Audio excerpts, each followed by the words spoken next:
out and attack Stan Van Gundy yet. But that's a whole nother show.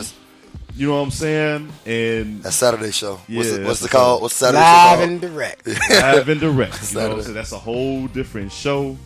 I just know my man's education wasn't judged and nothing like that. So, like I said, I expect that from LeBron because of the voice and the platform he has to voice these things. What you think? I agree with what you said. However, the first people to really speak on the corruption of the NCAA and the way they taking money for the kids, I would say recently in mainstream media, was the Inside the NBA boys. Charles Barkley, Shaq, Kenny. Like, they talked about that like crazy. Webber, of course you know Webber. Webber got like a strong passive filler. But those Inside the NBA boys was like, start off like, it's a travesty that every commercial that you look at during the NCAA tournament, BMW being marketed, all these insurance companies being marketed, all these different stores and restaurants and E-Trade and all these different billion-dollar corporations being marketed. They got to pay the NCAA $10 million to show their product. The kids are not getting any of that. At least in the NBA, like, you know, Durant can get a contract or with E-Trade, or he could get a endorsement deal with Nike or whatever like that. Yeah. But Marvin Bagley, Trae Young on TV primetime every night. Yeah. He going back to his dorm after the game. Exactly. You know what I mean? And so it's $20 and a meal box of voucher. pizza. That's what we got. No, but see, here's one thing I will say I have a problem with LeBron speaking up. I would expect somebody who actually went to college on the campus that can testify to these things. But the man, Kobe, came straight from high school. KG came straight from high school. Like, I would have felt better, and I think it would have been more of a statement if, say, Durant would have came out and said it. Like, that would have been profound. Hold on. You know why what KG said why he didn't go to Michigan? KG, he said in his interview, he said that when he went on the campus to Michigan, he said he wanted to go into the gym. He said he just wanted to go in the gym and work out. He said that the coaches was like, they can't really go work out right now because of some rule they got to ask some people. And KG was like, if I want to go work on my game and I can't do it because I got to go through all these different entities to hoop, why do I need to go to college for? And he said that was one of the deciding reasons why he said, man, I'm gone. Right.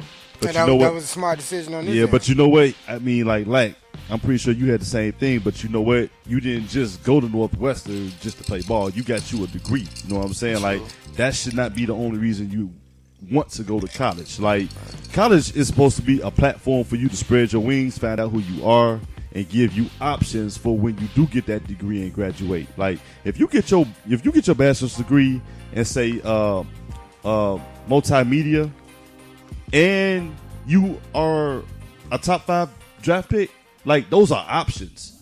You know what I'm saying? A lot of people don't know this about Robert Smith that used to play for the Vikings back then. The man has a PhD. He's a doctor. He's a physician. He didn't have to play football. He chose to play football, and he retired when he was like 26, 27 years old. Like, that's options. You know what I'm saying? But that's understandable. But you talking about a guy that probably come from a background that was probably well established and stable, to a guy that's come from an environment that's hungry, that's never, not gonna say never, but 70% of the time, 80% of the time, never seen really some good times. You get what I'm saying? Very true. Yeah. And the only way to put an easier day on my mama back or my family back, I gotta do something because it's for some reason I've been called upon and I got this talent to do it. You get what I'm saying? Yeah. This is what these players are going through, and this is what these college players are going through. I don't care if LeBron didn't play a game at college, but you got to figure that high school jersey that made money too. So he went through it. Yeah, he did. He went through it. His jersey was selling his junior year of high school, and I don't think he got a dime from that neither. I don't think he did. I don't think he did either. So think about even KG was the one who actually like restarted that trend with making scouting in high schools like a main thing, and it's like you had a bunch of hit and misses in that time. You know what I'm saying? So it's like I see where you coming from. So so you can't completely just X LeBron out and say, hey man, that's why I say, so you respectfully agree, because I knew at some type of way, by the way you was talking, it wasn't no full respect from what he said. No. I respect anybody who used their platform to shed light on. But then you gave him some sugar. Now you gave him some shit. Right. No, but hold on. Here's the thing. You get what? Am I lying, Lack? I'm paying attention, man. I'm saying here's the difference. Lack has the same platform LeBron has, but Lack went to college. Like I said, we broke this down yesterday. Nobody knows about getting up at 5 a.m. taking that 3-mile run, that 3-mile run first thing in the morning, coming back, eat. Then you have to go to practice. You have to go do like a 2.5 hour practice. Then you have to shower up, get ready to go and do your classes, and then you come back afterwards. Like it's like that's a whole different lifestyle. And I'm like, for LeBron to say you can't really judge that according to being recruited. You know what I'm saying? I feel like when you actually go through, like, I think Derrick Rose would have more weight to say because he actually did with the Memphis for 1 year. So you understand the struggle at that point. But when you go straight from high school, it's like everybody played high school ball. So it's like, that's like the most free and lax time you will have while playing the sport. Because, because you go to school, you practice at the end of the day, then it's like, it's whatever at the end of the day, You ain't got to worry about money in your pocket and so on like that. It's like you live with your mama and stuff like that. You loving up your mom and them taking care of you. And exactly. People in the neighborhood. But like, I was listening to what you're saying about like your purpose of going to college. Your purpose of going to college is to put yourself in a position to have a good future. And if you can go to college and you can make $20 million after 1 year, you don't need the other 3 years. Because your purpose of college, as it was to like get you an education, your purpose of college was to use your gift. And if your gift is basketball, then that's it. If you ready, you go and you take that. Right. If your purpose in college was to be a doctor, well, you ain't gonna you need more than 4 years. You're gonna need 8. If your purpose in college, if you went to a music school or a fame type of performing arts, all right, now you got to do work on your Broadway plays and your vocals and things like that. So the purpose of college is to create an opportunity of success for yourself, no matter what your field is. So exactly. that education don't matter. You got people out here with college degrees, and they working $10, $11 an hour jobs. Even though $10, $11 an hour job ain't bad, it's hey, do what you got to do. It is what you it know what I'm is. saying? It is what it is. I'm not in it, Right. but your expectations from when you go ahead and you get out of college and into the real world now, right. It's about 1,000 million more other motherfuckers just like you. So think about that as a sport too. You get what I'm saying? Yeah. So I mean, everybody don't make it to the major league. So if you got this opportunity to make it in this sport, you take it. I have I have nothing bad to say about them kids taking their shots at that shit, man. Oh yeah, I mean neither. None. It's just life. Yeah. It's just life. What side of life have you grew up on? You get what I'm saying? Right. So the whole LeBron thing, man, I applaud him, man. Yeah. And more athletes need to do it. And lately, you have had more entertainers come out and start doing more. You had Drake giving away like 900,000 in the video or something like that. Yeah. So that's what needs to happen for a long time. A lot of these entertainers and a lot of these figures that have money, okay, we understand that it's your money. You get what I'm saying? But my whole thing is, don't forget where you came from. And I'm not talking about the neighborhood. I'm talking about the culture that you have seen throughout life in different neighborhoods, through different people and everything. You can't forget that type of culture. Exactly. You get what I'm saying? Yeah. I don't give a... If you got over $100-some million, if you blow that, you're the dumbest motherfucker in the world. It's happening to me. Broke is a great documentary. Listen, Boy, I don't care who you are. You's a dumb motherfucker. Right. Like, seriously. But seriously, Kier, that's why I always advocate, like, even if you are one and done and you know basketball, I've always said, because let's be honest, a lot of these one and dones, like, don't go to school, don't go to the university to really try to maintain that means of education. Like I give a big up to like Vince Carter. Like he was in the league and he was still taking like online courses and he got his degree. You know what I'm saying? Like that's one thing. I applaud a person who does that. He promised his mom, and a lot of people do. Like Curry did it. I think Curry just graduated from Davidson recently. Larry Fitzgerald did that with Arizona Cardinals. You know what I'm saying? But it's like you give them this. You give a lot of these one and dones, and it's like that's what they think. And it's like you don't think about that. You really one injury away. And the way where I come from, it's like, man, I want to live better than this. You know what I'm saying? So I'm like, this is my dream. This is what I love to do.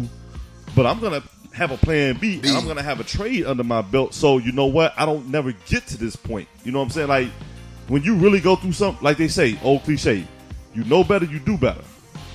And that's something I stay true to my heart. You know what I'm saying? And I'm like, I feel like more athletes that have that God-given ability to succeed shouldn't always shut the door on education. Like, do what you need to do, bro. All means I'm with you.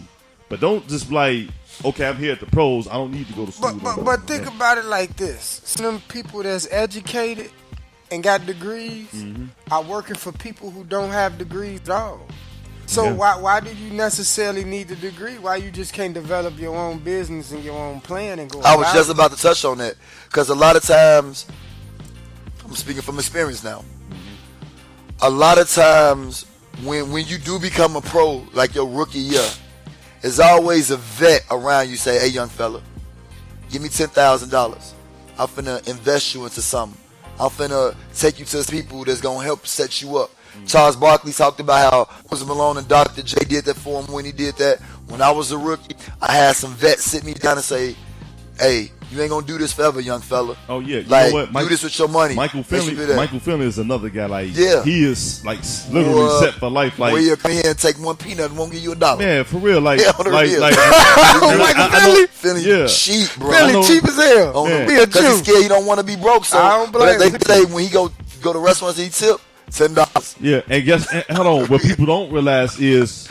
Hey, I ain't mad at him though. Nah, not to be. I don't mean to cut you off, but not to be cheap. But I can understand your fear of not being broke, and you don't want to go back to that life. But you can't do more. That's what and then, like I said, I know this for a fact. Like Michael Finley, like him and Mark Cuban did a deal when he was playing in Dallas, where he took a look, restructured his deal. He trusted Mark Cuban to help him. Mark Cuban actually helped him invest his money where he don't really need the NBA at this point. You know what I'm saying? So it's like, be smart enough to know be cautious. He's Shark Tank. Yeah. You know, that's what he do. Right. Exactly. That's what he do. So Mark, like, people like that is like smart to do that. Exactly. And a lot of the players is in the NBA, like, you know, I was like a couple years ago, Andre Iguodala was in Chicago, and we were talking, and he was talking about how he have golf trips in the summer because he, you know, want to know, hey, I understand the road is coming to an end, but how can I set my money up and put it into businesses and entities and nonprofits where it's going to benefit me? Exactly. Evan Turner doing that right now. We was with USA Basketball in the summertime, and he's meeting the right people so he can invest and put into something like that. Sometimes you just got to be putting the right car with the right people. Exactly. To secure that, because you want your money to work for you. Exactly. You don't want to be spending $100 million and now you all on CNN talking about I ain't got $1 left. So let me ask you this. Let's put a twist on bills in Vegas. Let's put tippy toes, Antoine Walker. That's what I call it. You be like, that's how he played on the tippy toes. You be like Lewis Hines and Floyd Henderson can't go to the Peabody. But check it out then. So how does it feel to beat me? Do y'all feel that's the reason why the NCAA probably don't pay these kids is because the lack of guidance that they will have with the money that they're young kids with this 18, type 19, of money 20. And they take this money and now we're going to talk about this day and age. Now you got motherfuckers using all different type of drugs, the alcohols, you done had kids that done got caught in parties and all that other stuff. Michael Vick, brother Marcus Vick. He what, buying liquor for young girls and all that other stuff. So it's at some point you got to think about the lack of guidance. And I'm not siding with the NCAA. I'm just giving y'all to think outside the box. Think outside, right? I feel you get what I'm saying? Right. Yeah. Do y'all think that's part of the reason why? They in college, Pull so it. they gonna learn. Yeah. Like when if the NCAA was to give Scott like paychecks, workman comp